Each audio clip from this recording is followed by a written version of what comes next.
Subscribe करिए हमारे channel target UP TET CTET को और बेल आइकन को दबाइए।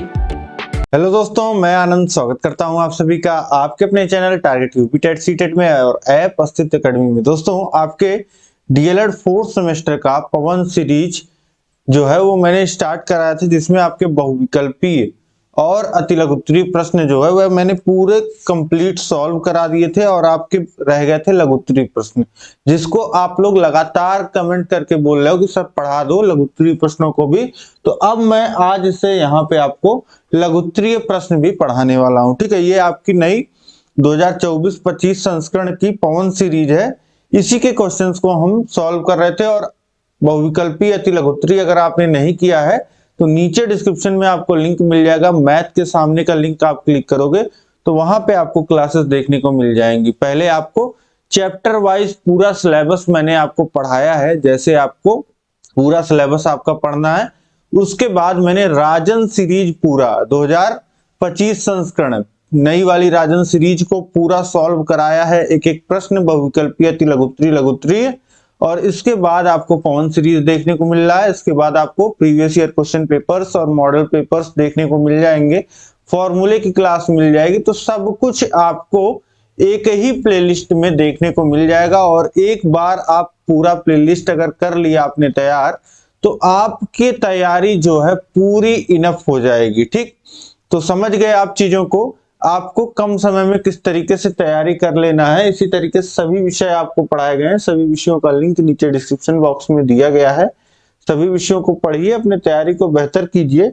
अब हम लोग स्टार्ट करेंगे आज की क्लास को। इसको लाइक कर दीजिए, अपने सभी दोस्तों में शेयर कर दीजिए ताकि सभी को पता चल जाए कि राजन सीरीज पूरा पढ़ा दिया गया है यहाँ पे और पूरा पवन सीरीज। देखिए अभी जो है कम लोग जुड़ पा रहे हैं इस राजन पवन सीरीज से, अपनी प्रैक्टिस कम कर पा रहे हैं। ये अब देखिए बहुत ही आवश्यक है कि आप सभी ग्रुपों में शेयर कर दें इस क्लास को ताकि सभी लोग जुड़ पाए। जब आप लोग एग्जाम देने जाएंगे तब आपको पता चलेगा इन क्लासेस का महत्व। ठीक, तो चलिए स्टार्ट करते हैं। देखिए प्रश्न क्या एक है, चित्र में दिए गए शंकु का वक्र पृष्ठ ज्ञात कीजिए जबकि VO 15 सेंटीमीटर OB 8 सेंटीमीटर है। यहाँ पे एक आपको शंकु दिया गया है। ठीक, शंकु में आपको क्या बताना है, शंकु का वक्र पृष्ठ बताना है, यानी कि इसका ये जो गोल वाला क्षेत्र होता है उसका क्षेत्रफल आपको बताना है। ठीक, जबकि आपको मान क्या दिया है, VO दिया गया है, यानी कि ये ऊंचाई दिया गया है आपको 15 और OB जो त्रिज्या है वह कितना दिया गया है 8। अब आपसे वक्र पृष्ठ पूछ रहा है तो जो शंकु का वक्र पृष्ठ होता है उसका फॉर्मूला क्या होता है, इसका फॉर्मूला होता है pi R L, pi into R into L. अब यहाँ पे देखिए आपको h दिया गया है, ये ऊंचाई जो होती है लंबवत होती है और ये जो होती है BB जो है ये तिरछी ऊंचाई होती है और इसी l का मान हमको यहाँ पे रखना है। तो l का मान जब नहीं पता है तो यहाँ पे हम त्रिभुज VOB में पाइथागोरस प्रमेय लगा लेंगे तो हमको मिल जाएगा L का स्क्वायर बराबर H का स्क्वायर प्लस R का स्क्वायर।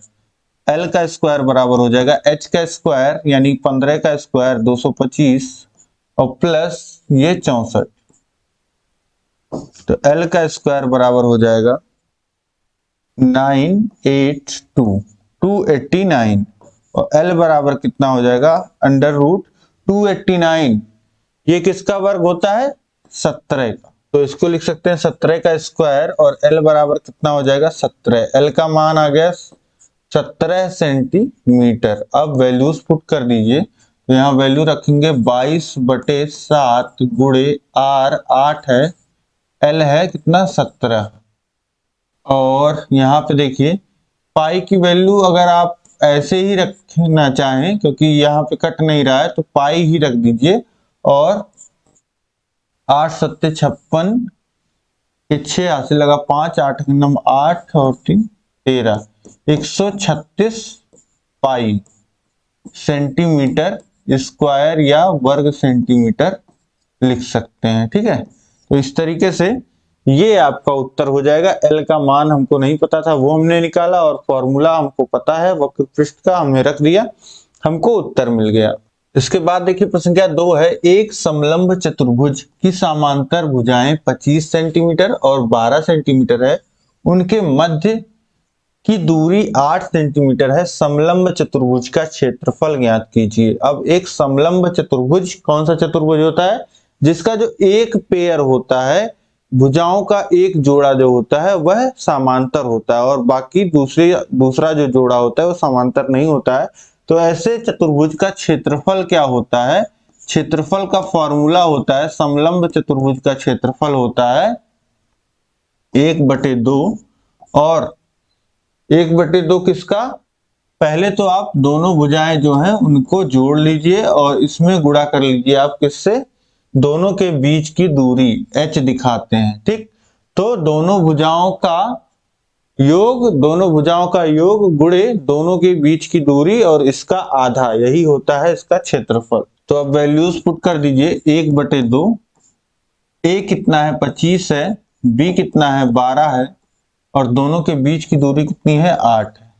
अब देखिए इस 2 से 8 को काट दीजिए, 4 बार में कट जाएगा, और ये 25 और 12, ये कितना हो जाएगा आपका? 37, और गुणा कर दीजिए 4 से, 7 चौक 28, हासिल लगा 2, फिर 4 यहाँ 12, 2 14, 148, और क्षेत्रफल है ये सब कुछ सेंटीमीटर में दिया है, तो सेंटीमीटर स्क्वायर या वर्ग सेंटीमीटर आप क्षेत्रफल लिख सकते हैं, 148 वर्ग सेंटीमीटर। ये आपका उत्तर हो जाएगा। बस यहाँ पे कुछ नहीं करना था, आपको फॉर्मूला ही लगाना है, बहुत ही आसानी से। 2023 में आपका पूछा हुआ प्रश्न है, बहुत ही महत्वपूर्ण प्रश्न यहाँ पे आप सारे कर रहे हैं। देखिए प्रश्न संख्या 3 है, यदि समकोण त्रिभुज ABC में tan A बराबर 4/3 है तो 1 + sin 2A का मान ज्ञात कीजिए। 1 + sin 2A का मान हमको निकालना है, और मान हमको किसका दिया गया है? tan A की वैल्यू दिया है 4/3। तो इस tan A की वैल्यू से हम क्या निकाल सकते हैं? देखिए जो ट्रिग्नोमेट्री होती है ये हमेशा कैसे त्रिभुज में होती है? समकोण में अप्लाई होती है। तो ये आपका 90 अंश का कोण हो गया, ये A कोण हो गया। तो अब देखिए tan का मतलब क्या होता है? tan होता है लंब बटे आधार। तो लंब बटे आधार है 4/3, तो ये लंब जो है ये 4 हो जाएगा, आधार 3 हो जाएगा, और पाइथागोरस प्रमेय से ये जो कर्ण है इसका मान आ जाएगा 5। ठीक है, कैसे आप लगा दीजिएगा? कर्ण का वर्ग बराबर लंब का वर्ग धन आधार का वर्ग। ठीक, अब यहां से अगर हम लोग लिखना चाहें साइन ए का मान, तो साइन ए का मान कितना हो जाएगा? साइन ए होता है लंब बटे कर्ण, तो लंब है 4 और कर्ण है 5। और कॉस ए का मान लिखना चाहें तो कॉस ए क्या होता है? आधार बटे कर्ण, आधार है 3 और बटे कर्ण 5। अब वैल्यूज देखिए, साइन ए का कॉस ए का क्यों निकाला हमने? क्योंकि 1 + sin 2a क्या होता है? sin 2a होता है 2 × sin a × cos a। ये sin 2a का फॉर्मूला होता है। अगर साइन में 2a लिखा गया है, 2 × a, तो इसे लिख सकते हैं 2 × sin a, जहां 2a था अब यहां a आ रहा है, और इंटू cos a, तो 2 × sin a × cos a। अब इसके बाद देखिए वैल्यूज पुट कर दीजिए। 1 + 2 × sin a का मान रखिए 4/5, cos a का मान रखिए 3/5, और एक धन ये हो गया 2 चौक 8 और 8 त्रिक 24 और बटे 25। एक धन 24/25, और हर समान करेंगे 25 हो जाएगा, 25 का गुणा हो जाएगा यहाँ, और धन 24, तो ये कितना आ जाएगा? 49/25, ये आपका मान हो जाएगा।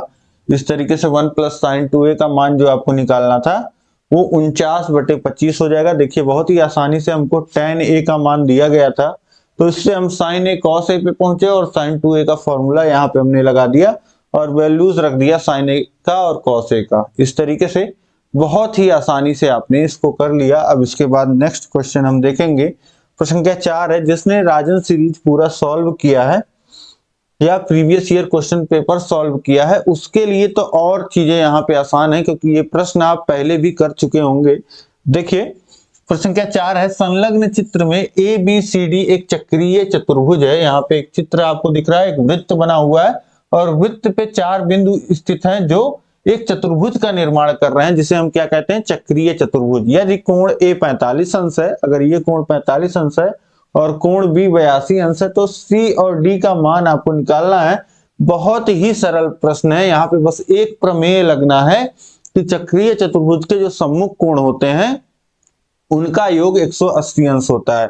अब ये चक्रीय चतुर्भुज है कैसे, क्योंकि इस चतुर्भुज के सभी जो शीर्ष हैं एक वृत्त पे स्थित हैं, तो ये आपका चक्रीय चतुर्भुज हो गया। प्रश्न में बता भी दिया है। अब यहाँ पे आप लिख सकते हैं कि कोण बी और कोण सी, कोण भी धन कोण सी कितना हो जाएगा, कोण बी और सी नहीं, कोण बी के सामने देखिए कौन सा कोण है, डी, तो कोण डी हमारा होगा बी का सम्मुख कोण और इन दोनों कोणों का योग क्या होगा, इन दोनों कोणों का योग होगा 180 अंश, 180 डिग्रीज। क्यों, क्योंकि यहां पे आप लिख सकते हैं कि यह चक्रीय चतुर्भुज के सम्मुख कोण है। और इसी तरीके से कोण ए धन कोण सी का जो मान होगा वह 180 अंश होगा। ये दोनों यहाँ पे आपको पता है, ठीक। तो अब कोण बी का जो मान है 82 अंश है, तो कोण डी का मान कितना हो जाएगा, 180 माइनस 82 यानी कि 98 डिग्रीज, ये 98 हो जाएगा। और ये देखिए ये कोण सी कितना हो जाएगा, 180 माइनस 75, 105 अंश। तो ये सी और डी आपका आसानी से आप निकाल लोगे इस तरीके से। अब इसके बाद देखेंगे अगला प्रश्न हमारा, प्रश्न संख्या 5, यदि 3 सिक्कों को एक साथ ऊपर फेंका जाता है तो कितने प्रकार की घटनाएं संभावित हो सकती हैं, समझाइए। अब 3 सिक्कों को एक साथ अगर फेंका जा रहा है तो क्या घटनाएं घट सकती हैं। अब देखिए इस सिक्के पे क्या आ सकता है, हेड और टेल, और इस सिक्के पे भी हेड और टेल। कोई भी सिक्का होता है उसको जब उछाला जाता है तो उस पे हेड और टेल आ सकता है। तो अब हम संभावित घटनाओं के बारे में अगर बात करें तो 3 सिक्के एक साथ उछाले गए हैं और तीनों सिक्कों एक साथ गिरेंगे और तीनों सिक्कों पे कुछ ना कुछ आएगा, ठीक। तो अब देखिए यहां पे पहले पे मान लेते हैं कि हेड आ रहा है, तो दूसरे पे क्या आ सकता है, दूसरे पे टेल, और तीसरे पे भी टेल हो सकता है वो आ जाए। और इसी तरीके से पहले पे हेड आ रहा है तो दूसरे पे टेल और तीसरे पे हो सकता है हेड आ जाए, या फिर पहले पे हेड आ रहा हो और दूसरे पे हेड आ जाए और तीसरे पे टेल आ जाए, ये भी हो सकता है। और एक चीज हो सकता है, अगर पहले पे हेड आ रहा हो तो बाकी दोनों पे भी हो सकता हो कि हेड आ जाए। अब एक चीज कांस्टेंट हमने कर दिया था कि पहले पे हेड आ रहा है, बाकी सब पे हमने देख लिया कि हाँ क्या क्या आ सकता है। अब हम ये कांस्टेंट कर देते हैं कि पहले पे टेल आ रहा होगा तो क्या क्या चीजें हो सकती हैं। अब पहले पे टेल आ रहा होगा तो दूसरे पे मान लेते हैं कि दोनों जगह जो है हेड आ रहा हो, ये हो सकता है। या फिर अब इसके बाद देखिए पहले पे टेल आ रहा हो तो दूसरे पे भी टेल आ जाए और तीसरे पे हमारा हेड आ जाए। या फिर ये हो सकता है कि पहले पे टेल आ रहा हो और दूसरे पे हेड आ जाए और तीसरे पे टेल आ जाए। या फिर ऐसा हो सकता है कि पहले पे टेल आ रहा हो और बाकी दोनों पे भी टेल आ जाए। ये 8 घटनाएं जो हैं वो घटित हो सकती हैं, इसके अलावा कोई घटना नहीं घटित होगी। ये 8 घटनाएं घटित होती हैं और ये निकालते कैसे हैं, 2 के घाते n से निकालते हैं। n की संख्या, n क्या है, नंबर ऑफ सिक्का, नंबर ऑफ कॉइन्स। तो n की वैल्यू यहाँ पे 3 सिक्के एक साथ उछाले जा रहे हैं तो n की वैल्यू 3 है। 2 के घाते 3, ये कितना आ जाएगा, 2 दूनी 4, दूनी 8, तो ये 8 वैल्यू आ जाएगा इस तरीके से। और ये 8 घटनाएं होंगी, यहां से आपको पता चल गया कि 8 घटनाएं घटित होंगी। और यहाँ पे मैंने आपको लिख के बता दिया है ये 8 घटनाएं जो घटित होंगी कौन सी घटित होंगी। अब आप 3 सिक्का चाहे तो खुद से भी उछाल के देख सकते हैं, इन 8 घटनाओं के अलावा कोई और घटना घटित नहीं होगी। इसके बाद देखिए प्रश्न संख्या 6 है, एक मदारी की टोपी शंक्वाकार है, यदि उसमें 840 सेमी कपड़ा लगा हो तो उसके गोल सिर का परिमाप 56 सेमी हो तो टोपी की तिरछी ऊंचाई ज्ञात कीजिए। अब बोल रहा है कि एक मदारी की टोपी या बर्थडे में जो टोपी लगती है वो कैसी होती है, वो इस तरीके से तिकोनी होती है, ठीक, शंक्वाकार होती है। अब इसको समझिए कि यदि उसमें 840 वर्ग सेंटीमीटर कपड़ा लगा हो तो इसका मतलब क्या है, यहाँ पे बताना क्या चाह रहा है। प्रश्न क्या करता है, पहले कुछ बताता है और आपसे कुछ जानने का प्रयास करता है। तो आपसे जो ये बोल रहा है कि यदि उसमें 840 सेंटीमीटर कपड़ा लगा हो और उसके सिर का परिमाप मदारी के 56 सेंटीमीटर हो तो टोपी की तिरछी ऊंचाई ज्ञात कीजिए। अब इससे आप क्या समझ रहे हैं कि उसमें 840 वर्ग सेंटीमीटर कपड़ा लगा है। अब देखिए शंकु को आप देखिए तो शंकु में कपड़ा कहां लगेगा, ये जो बाहर, ये तो यहाँ पे सर आता है, ये जो बाहर का जो फेस होगा जो गोल होता है और तिकोना होता है, इसी पे कपड़ा लगेगा, ठीक है, इसी पे कपड़ा लगेगा। तो ये क्या होता है, इसका कोई फॉर्मूला है क्या हमारे पास? हाँ बिल्कुल है, ये हमारा होता है क्या, वक्र पृष्ठ होता है, ठीक। तो यहाँ पे जो आपको बता रहा है कि कपड़ा लगा है, यहां से हम लोग लिख सकते हैं शंकु का वक्र पृष्ठ बराबर होगा शंकु में लगे कपड़े का माप, ऐसे लिख सकते हैं, ठीक है। शंकु का वक्र पृष्ठ जो होगा वह शंकु में लगे कपड़े की जो माप होगी उसके बराबर होगी। तो शंकु में लगे कपड़े की माप कितनी है, 840 वर्ग सेंटीमीटर है और शंकु का वक्र पृष्ठ होता क्या है, पाई आर एल। तो यहां से हमको पता चल गया पाई आर एल का जो मान हो गया वह कितना हो गया, 840 हो गया। अब इसके बाद एक चीज और हमको पता है कि इसका जो गोल सिर है मदारी का, उसका जो परिमाप है वह 56 सेंटीमीटर है। अब मदारी के सिर का परिमाप जो होगा, यहां से लिख सकते हैं सिर का परिमाप बराबर होगा शंकु के आधार का परिमाप के बराबर। अब शंकु के आधार में क्या होता है, वृत्त होता है और इस वृत्त की एक त्रिज्या होती है r, तो इसका परिमाप कितना होता है, वृत्त का परिमाप 2 पाई r और जिसका मान दिया गया है 56, यहां से निकाल सकते हैं। अब r का मान कितना हो जाएगा, 56 बटे 2 पाई, 2 से काटेंगे तो हो जाएगा 28 बटे पाई, ये हो गया r का मान। अब r का मान यहां पे रख दीजिए, तो यहां पे रखेंगे जब r का मान तो हो जाएगा पाई गुणे 28 बटे पाई और इंटू l बराबर 840, और ये देखिए पाई से पाई कट जाएगा और l बराबर अगर लिखना चाहें तो कितना लिख सकते हैं, 840 बटे 28। अब देखिए 28 तियां जो होता है 84 होता है और यहां से l का जो मान आ जाएगा इस तरीके से कितना आ जाएगा, 30। जो तिरछी ऊंचाई हो जाएगी l का जो मान हो जाएगा वह कितना हो जाएगा, 30 सेंटीमीटर, ठीक है। तो इस तरीके से यहाँ पे l का मान आप समझ गए, बहुत ही आसानी से l का मान कितना आ जाएगा, 30 सेंटीमीटर यहाँ पे आ जाएगा। तिरछी ऊंचाई हमारी हो गई 30 सेंटीमीटर।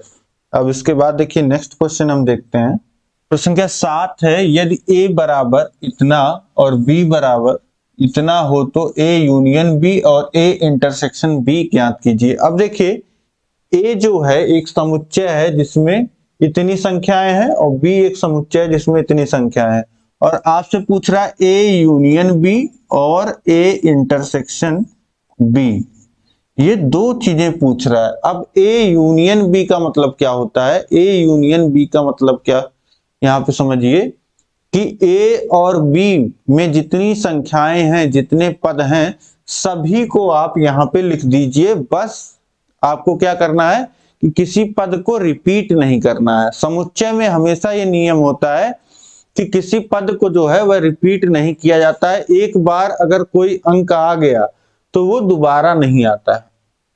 अब जैसे ए और बी के दोनों पदों को मिला करके जब हम लिखते हैं तो ए यूनियन बी बनता है। तो ए के पदों को लिखिए। देखिए ए में एक आ रहा है तो एक लिख दिया, 3 आ रहा है 3 लिख दिया। अब देखिए 5 ए में भी आ रहा है और बी में भी आ रहा है, तो 5 दो बार नहीं लिखेंगे, केवल एक बार। इसी तरीके से 7 बी में भी आ रहा है। फिर इसके बाद देखिए ए में 11 आ रहा है और 13 आ रहा है, और जो कि 11 और 13 बी में भी आ रहा है, तो दोबारा नहीं लिखा जाएगा। जस का तस जो है ए, देखिए जैसा ए जो समुच्चय ए था वही ए यूनियन बी भी आपको दिख रहा है, क्योंकि बी में कोई अलग पद नहीं है। जो ए में है वही पद है, सारे जो है वो बी में है। अब इसके बाद देखिए ए इंटरसेक्शन बी में हम क्या लिखेंगे, ऐसे पदों को लिखा जाता है जो ए में भी आ रहे हो और बी में भी आ रहे हो। ए में देखिए 5 आ रहा है, बी में भी आ रहा है, इसी तरीके से 7 और 11 और 13, ये 4 पद ऐसे हैं जो ए बी दोनों में आ रहे हैं, तो ये ए इंटरसेक्शन बी में लिखे जाएंगे। अब इसके बाद देखिए, इसके बाद है प्रश्न संख्या 8। पार्श्वकृत चित्र में ADCE, इसको ध्यान दीजिएगा, यही जो है आपके इसमें सीरीज में गलत दिया हुआ है। ठीक है, यहाँ पे ABCD लिखा हुआ है, एक आयत है, लेकिन यहाँ पे आपका क्या रहेगा, ADCE। ADCE ये आपका एक आयत है और CD का जो मान है वह है 8 सेंटीमीटर और CE का जो मान है वह है कितना, 5 सेंटीमीटर। BE का मान है 6 सेंटीमीटर और समलंब चतुर्भुज है आपका ABCD, जिसका क्षेत्रफल आपको ज्ञात करना है। देखिए ABCD ये आपका समलंब चतुर्भुज है और यहाँ पे एक आयत भी है AECD। तो अब समझिए, सबसे पहले हम क्या कर लेते हैं, जब हमको समलंब चतुर्भुज का क्षेत्रफल निकालना है तो समलंब चतुर्भुज का क्षेत्रफल निकालने के लिए फॉर्मूला होता है दोनों भुजाओं का योग गुणे दोनों भुजाओं के बीच की दूरी का आधा। ये हमारा होता है क्षेत्रफल का फॉर्मूला समलंब चतुर्भुज का। तो हमको दोनों भुजाएं चाहिए, यानी कि हमको AB की लेंथ चाहिए और CD की लेंथ चाहिए, और साथ में दोनों के बीच की दूरी ये क्या हो जाएगी, यही लंबवत दूरी है C। ठीक, तो हमको बस यही AB पता करना है कि AB की दूरी कितनी है। तो यहां पे हम लिख सकते हैं कि आयत ADCE में जो आपका AE होगा, जो भुजा AE होगी वह बराबर किसके होगी, DC के, यानी कि AE का मान कितना हो जाएगा, 8 सेंटीमीटर। AE का मान हो गया 8 सेंटीमीटर यहां से। ठीक, तो अब AB का मान कितना होगा, AB का मान होगा AE धन EB या BE लिख सकते हैं। ठीक, तो यहां पे ये है 8 सेंटीमीटर और ये है 6 सेंटीमीटर, यानी कि AB का जो मान हो जाएगा, AB कितना हो जाएगा, 14 सेंटीमीटर का। ठीक, AB 14 सेंटीमीटर का हो गया। तो अब यहां से हम लोग लगा सकते हैं समलंब चतुर्भुज का क्षेत्रफल का फॉर्मूला, जो कि होता है 1/2 A plus B into H। और 1/2 A की वैल्यू कितनी है, ये है 14 और B की वैल्यू कितनी है 8 इंटू दोनों के बीच की लंबवत दूरी कितनी है 5। तो 1/2 14 और 8 ही हो जाएगा 22 गुणे 5 और 2 से 22 को काटेंगे 11 बार में कट जाएगा और 11 25 55, ये आ जाएगा आपका इसका क्षेत्रफल और वर्ग सेंटीमीटर आ जाएगा। इसका जो मान आ गया 55 वर्ग सेंटीमीटर आ गया इस तरीके से। तो समलंब चतुर्भुज ए बी सी डी का जो क्षेत्रफल हो गया 55 वर्ग सेंटीमीटर हो गया यहाँ पे। इसके बाद देखिए प्रश्न संख्या 9 है, 5 वर्ष पहले पिता की आयु अपने पुत्र के आयु की 3 गुनी थी। 10 वर्ष बाद पिता की आयु अपने पुत्र के आयु की 2 गुनी हो जाएगी, तो पिता और पुत्र की वर्तमान आयु बताइए। ठीक, अब देखिए 5 वर्ष पहले पिता और पुत्र के आयु में क्या संबंध है ये दिया है, और 10 वर्ष बाद क्या संबंध हो जाएगा ये आपको दिया है। ठीक, और वर्तमान जो आयु है दोनों पिता और पुत्र की ये आपको निकालनी है। तो सबसे पहले हम लोग मान लेते हैं वर्तमान समय में, यहीं पे लिखिए माना वर्तमान समय में पिता की आयु x और पुत्र की आयु y है। ठीक, ये हमने मान लिया वर्तमान समय में पिता की आयु x और पुत्र की जो आयु है वह y है। तो यहीं पे लिख सकते हैं 5 वर्ष पूर्व, 5 वर्ष पहले लिख लीजिए, 5 वर्ष पहले पिता की आयु कितनी रही होगी, आज x है तो 5 वर्ष पहले x माइनस 5 वर्ष, और पुत्र की आयु y माइनस 5। ठीक, और यहीं पे बोल रहा है कि 10 वर्ष बाद, 10 वर्ष बाद की अगर हम बात करें तो पिता की आयु जो होगी वह कितनी होगी, x धन 10 होगी, और पुत्र की जो आयु होगी वह y धन 10 होगी। यहां तक समझ गए आप। ठीक, अब जब 5 वर्ष पहले की बात कर रहा है तो 5 वर्ष पहले पिता की आयु अपने पुत्र की आयु की 3 गुनी थी। तो 5 वर्ष पहले पिता की आयु कितनी थी, x माइनस 5, जो कि 3 गुना था किसका, जो कि बराबर था 3 गुना के किसके, पुत्र के आयु के, जो कि 5 वर्ष पहले पुत्र की आयु कितनी थी, y माइनस 5। अब इसको यहीं पे सिंपल कर लीजिए, x माइनस 5 बराबर 3y माइनस 15, और 3y इधर ले आइए माइनस 3y, और धन 5 को उधर भेज देंगे तो ये माइनस 10 हो जाएगा। ठीक, अब इसके बाद ये आपका पहला समीकरण हो गया। ठीक, ये हमने बात की 5 वर्ष पहले की, और बात करें अगर 10 वर्ष बाद की, 10 वर्ष बाद क्या हो जाएगा, पिता का आयु जो हो जाएगा वह पुत्र के आयु के 2 गुना हो जाएगा, यानी कि x धन 10 बराबर हो जाएगा 2 गुना किसका, y धन 10 के।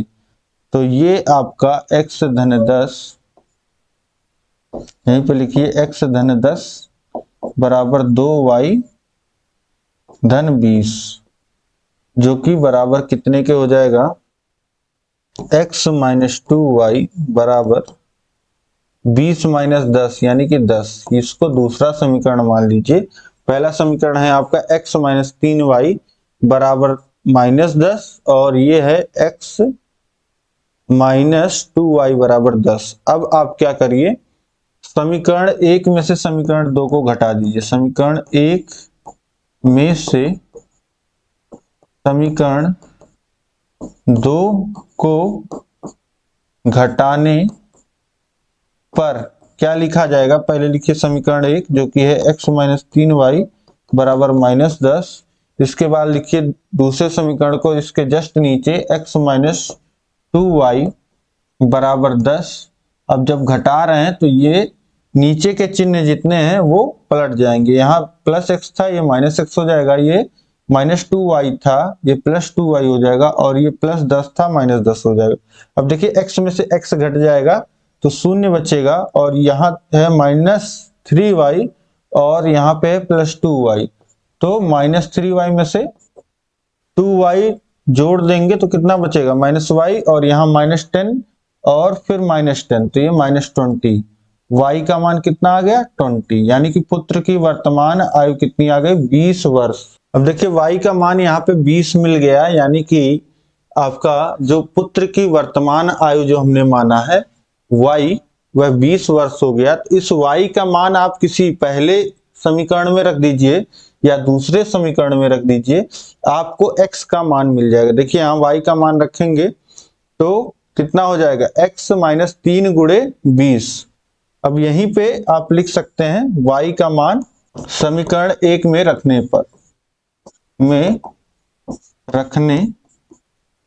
पर ये हो जाएगा x - 3 इंटू वाई यानी कि 20 बराबर -10 के, तो ये हो जाएगा x - 60 बराबर -10 और x बराबर हो जाएगा इधर -10 धन 60 और x का मान कितना हो जाएगा 50। x का जो मान आ जाएगा वो कितना आ जाएगा 50 वर्ष। ठीक, तो अब ये आपको वैल्यूज मिल गई, आपने सॉल्व कर लिया, इतना ही करना था। आपने माना 5 वर्ष पहले के लिए एक समीकरण बनाया, 10 वर्ष पहले के लिए एक समीकरण बनाया और दोनों समीकरण को हल करना आपको पता है। विलोपन विधि यहाँ पे आपने लगा दिया, एक पद को, एक चर को विलुप्त कर दिया, दूसरे चर का मान आ गया। फिर जो दूसरा चर जिसका मान हमको निकालना है उसके लिए हमने जिस चर का मान हमको पता चल गया उसका किसी समीकरण में मान रख दिया। ये हमारा आ गया x और y का मान। ठीक, अब अगर आप क्रॉस चेक करना चाहते हैं तो यहां से क्रॉस चेक कर सकते हैं प्रश्न से ही, यहां इसी समीकरण में रख के x और y का मान। देखिए x का मान कितना है 50 और -3y, 50 में से 60 घटाएंगे तो कितना आता है -10। तो बिल्कुल सही है आपका उत्तर कि अब 5 वर्ष पहले यानी कि पिता की आयु रही होगी 45 और पुत्र की 15 रही होगी, तो वही 3 गुनी हो गई। और 10 वर्ष बाद क्या हो जाएगा, पिता की आयु 60 वर्ष हो जाएगी और पुत्र की आयु 30 वर्ष। तो पिता की आयु कितनी हो जाएगी, पुत्र की आयु की 2 गुनी। तो इस तरीके से प्रश्न संख्या 9 जो है आपने यहाँ पे बहुत ही बेहतरीन ढंग से यहाँ पे सॉल्व कर लिया। अब इसके बाद हम लोग देखेंगे अगला प्रश्न, प्रश्न संख्या 10। प्रश्न संख्या 10 क्या कह रहा है, पार्श्व चित्र में वृत्त की 2 जीवाएं ABCD एक दूसरे को वृत्त के बाहर बिंदु P पर काटती हैं। यदि कोण P 30 अंश और कोण A 35 अंश हो तो कोण CBP ज्ञात कीजिए। अब कोण यहाँ पे AB, यहाँ पे देखिए इन्होंने जो आपका चित्र बनाया है वो यहाँ पे सही नहीं बनाया है, इसको हम लोग नामकरण फिर से कर लेते हैं। देखिए ये A बिंदु है और ये बिंदु जो है इसी पे है। ठीक, ये इसी पे है B और ये D बिंदु है और ये बिंदु इस पे है। ठीक है, अब यहाँ पे समझिए कि आपसे अब पूछ क्या रहा है, आपको 2 जीवाएं दिया है AB और CD, ये 2 जीवाएं हैं और ये एक दूसरे को P बिंदु पे काट रही हैं। आगे बढ़ाने पे A को P तक बढ़ाएंगे और C को CD को भी P तक बढ़ाएंगे, तो P बिंदु पे एक दूसरे को काट रहे हैं ये, जो कि है ये 30 अंश का कोण P। और कोण A जो है आपको 35 अंश दिया गया है, कोण A का मान 35 अंश दिया गया है और CBP यानी कि ये वाला कोण जो है आपसे CBP, ये वाला कोण आपसे पूछ रहा है। अब ये वाला कोण निकालने के लिए यहां पे हम क्या कर सकते हैं, देखिए एक आपकी जीवा BD भी है, B और D पॉइंट को आप मिला देंगे तो एक जीवा आपकी BD है और इसी BD के द्वारा आप देखेंगे कि यहां एक कोण जो है BAD बन रहा है। कोण जो A यहां पे नाम दिया गया है, कोण BAD जो है हमारा 35 अंश का है और यही कोण BAD जो होगा यही बराबर होगा कोण BCD के। BCD के कैसे, कोण BCD का भी जो मान हो जाएगा वह कितना हो जाएगा, इससे 35 अंश हो जाएगा। कैसे, एक ही वृत्तखंड में बने कोण है। देखिए ये BD जो है वो वृत्त को 2 भागों में बांट रहा है और इसी BD के द्वारा यहाँ परिधि पे ये 35 अंश का कोण बन रहा है, तो इसी BD के द्वारा जो भी कोण बनेगा परिधि पे वह 35 अंश का होगा। तो ये कोण हमको मिल गया 35 अंश का, 55 डिग्री का। अब यहीं से लिख सकते हैं हम लोग त्रिभुज CBP में, त्रिभुज CBP में तीनों अंतः कोणों का जो योग होगा वह 180 अंश होगा। तो ये 30 है, ये 35 है, तो बचा हुआ कितना कोण रह गया, 180 माइनस 65 अंश, यानी कि 115 अंश जो हो जाएगा इसका मान हो जाएगा कोण CBP का जो मान हो जाएगा, कोण CBP का मान हो जाएगा 115 अंश। ठीक, तो इस तरीके से आसानी से ये भी आप निकाल सकते हो। इसके बाद देखिए प्रश्न संख्या 11 है यहाँ पे, एक शंकु का आयतन 100 पाई घन सेमी है, यदि आधार की त्रिज्या 5 सेमी हो तो शंकु का वक्र पृष्ठ ज्ञात कीजिए। एक शंकु का आयतन कितना है, 100 पाई घन सेमी है, और इसके आधार की त्रिज्या जो है वह 5 सेमी है। वॉल्यूम आपको दे दिया 100 पाई और त्रिज्या दे दिया आपको 5 सेंटीमीटर, और शंकु का वक्र पृष्ठ आपसे पूछ रहा है। ठीक है, सरफेस एरिया जो कि होता है पाई आर एल। ठीक, तो यहाँ पे आपको किसकी वैल्यू चाहिए, यहाँ पे आपको चाहिए एल की वैल्यू।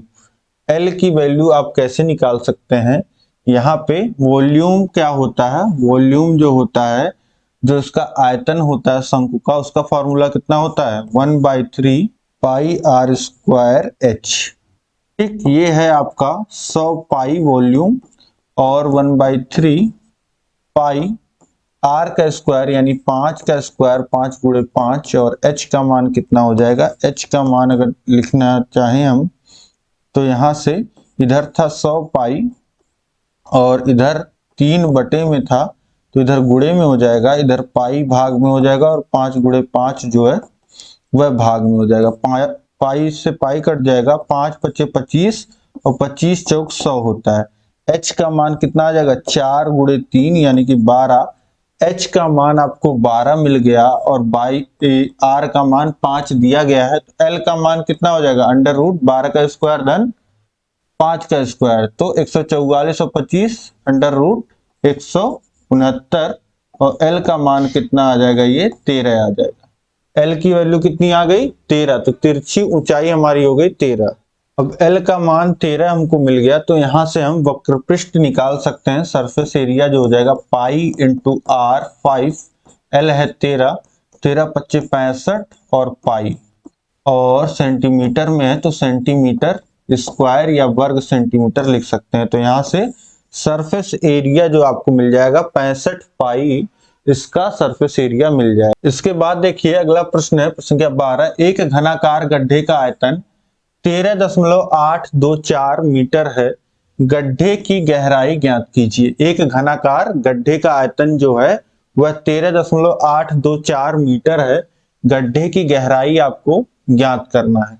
तो गड्ढे का आयतन जो वॉल्यूम है वह कितना है, 13.824, और गड्ढा कैसा है, गड्ढा घनाकार है, तो घन का आयतन होता है a क्यूब। a क्यूब बराबर हो जाएगा 13.824, और a बराबर हो जाएगा क्यूब रूट ऑफ 13.824, जिसको अब हम क्यूब रूट कैसे इसका निकालेंगे, तो इसका क्यूब रूट निकालने के लिए ऊपर और नीचे 1000 से गुणा कर दीजिए, बटे में 1 था, गुणा हो जाएगा 1000, और अंश में गुणा होगा तो ये हो जाएगा 0.3 स्थान खिसक जाएगा, 13,824 हो जाएगा।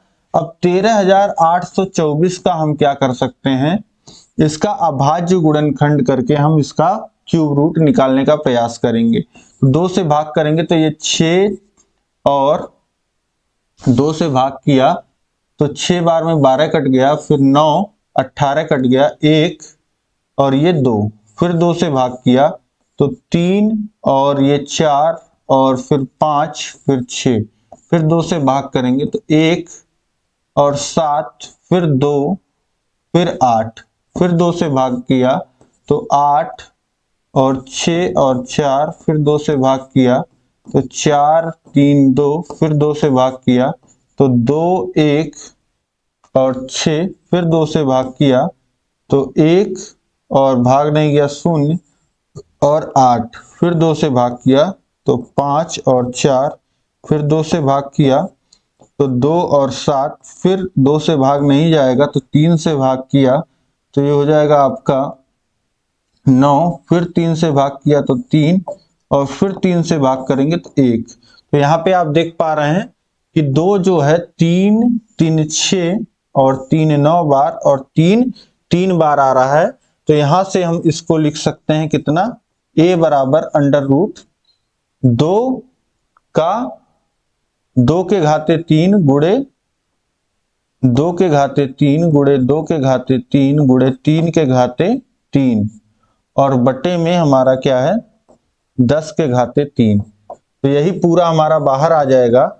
अब क्यूब रूट जो है हमारा यहां से हट जाएगा तो बचेगा क्या यहाँ पे 2 गुणे 2 गुणे 2 गुणे 3 बटे 10, यानी कि ये कितना हो जाएगा 2 दूनी 4 दूनी 8, 8 त्रिक 24 बटे 10, 24 बटे 10 यानी कि 2.4 मीटर हमारे घनाकार गड्ढे का आयतन जो था 13.824 मीटर था, जिसकी गहराई कितनी आ जाएगी 2.4 मीटर। 2.4 मीटर का आप 3 बार गुणा करोगे तो आपको मिल जाएगा कितना 13.824 मीटर। तो इस तरीके से यहाँ पे आपने घनाकार गड्ढे का जो गहराई था वो निकाल लिया, क्योंकि सारी भुजाएं जो होंगी वो इतनी होंगी, 2.4 मीटर घन है तो गहराई भी कितना होगा 2.4 मीटर। तो इस तरीके से यहाँ पे प्रश्न संख्या 12 तक आपने बहुत ही आसानी से सभी प्रश्नों को सॉल्व कर लिया। सभी प्रश्न आपके परीक्षा में पूछे गए प्रश्न थे। अब आपको आइडिया लग रहा होगा कि कैसे प्रश्न जो है आपके परीक्षा में पूछे जाते हैं लघुत्तरीय में, तो बहुत अच्छे से प्रैक्टिस करते रहिए। आज की क्लास में हम इतना ही रखते हैं और आगे की क्लास में आगे के प्रश्नों को डिस्कस करेंगे। ये क्लास आपको कैसी लगी जरूर कमेंट करके बताइए। कहीं कोई भी डाउट हो तो क्वेश्चन नंबर के साथ कमेंट करिएगा, और अदर कोई डाउट है तो यहाँ पे नंबर दिया गया है, उस पर आप कॉल और व्हाट्सएप कर सकते हैं। अब देखिए, इस क्लास को अधिक से अधिक शेयर कर दीजिए ताकि सभी लोग इसी तरीके से आसानी से, देखिए कहीं कहीं गलतियां दी रहती हैं जिससे क्या होता है आप लोग फंसते हैं और आपका टाइम वेस्ट होता है, सोल्यूशन आप लोग को सही मिल नहीं पाता है। तो इसलिए सभी ग्रुपों में, सभी मित्रों में जो आपके खास मित्र हैं, शेयर जरूर करिए क्लास को। चैनल पे नए हैं तो सब्सक्राइब कर लीजिए और इस क्लास को लाइक कर दीजिए। इसी तरीके से सभी विषय आपको पढ़ाए गए हैं, सभी विषयों का लिंक नीचे डिस्क्रिप्शन बॉक्स में दिया गया है। सभी विषयों को आप पढ़ सकते हैं यूट्यूब के माध्यम से भी। और अगर आप चाहते हैं कि कम समय में और जो सारी सुविधाएं हमारे द्वारा प्रोवाइड की जाती हैं आपको, जैसे पूरा सिलेबस हम चैप्टर वाइज पढ़ाते हैं और ऐप में उसका टेस्ट देते हैं, टेस्ट सीरीज, तो हर एक विषय का टेस्ट सीरीज आपको मिल जाएगा और जो हमने पढ़ाया है उसका नोट्स आपको हैंड रिटन मिल जाएगा जिसे आप प्रिंट कर पाओगे।